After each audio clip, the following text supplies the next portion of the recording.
Encore une fois, heureux de vous souhaiter la bienvenue à chacune et à chacun d'entre vous. Nous continuons à nous faire du bien avec la parole de Dieu et plus particulièrement autour de ce thème 4 ancres pour le chrétien. Nous avons considéré la première ancre, la parole de Dieu, son importance. Nous avons considéré hier la deuxième ancre, la prière, avec toute sa valeur. Maintenant, la troisième ancre que je vous propose, c'est l'amour de Dieu. Comment dire ? Nous vivons à une époque d'individualisme croissant, de solitude, de froideur et, bien sûr, ce que nous traversons actuellement amplifie tous ces sentiments. On parle souvent d'amour, mais on le pratique peu, ou sans comprendre vraiment la signification de ce mot. Le soleil brille, même au-dessus des nuages les plus sombres, même dans les plus fortes tempêtes de la vie. Nous connaissons et nous ressentons les rayons bienfaisants de l'amour de Dieu notre Père et nous pouvons nous en réjouir. C'est l'amour de Dieu qui nous a sauvés.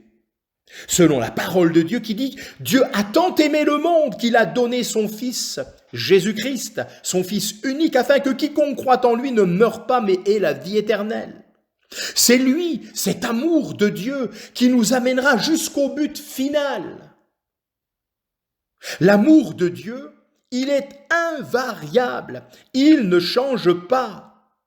Et c'est un appui constant dans notre vie, que c'est bon de savoir que nous sommes aimés de Dieu. Paul souhaite aux Corinthiens que l'amour de Dieu soit avec eux. 2 Corinthiens 13, verset 13. Il va écrire à l'église de Thessalonique que le Seigneur incline vos cœurs à l'amour de Dieu. Nous trouvons cela en 2 Thessaloniciens 3, verset 5. Nous partageons ce désir. Malgré cela, Jude écrit au destinataire de son épître « Conservez-vous dans l'amour de Dieu ». Il y a donc ici évoqué une responsabilité, notre responsabilité. Il est vrai que l'amour de Dieu réchauffe, éclaire notre vie, réchauffe notre cœur.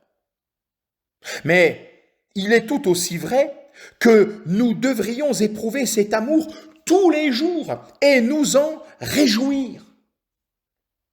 Quand on peut fermer les yeux devant cet amour et se mettre à l'écart de cette influence, alors nous sommes en danger.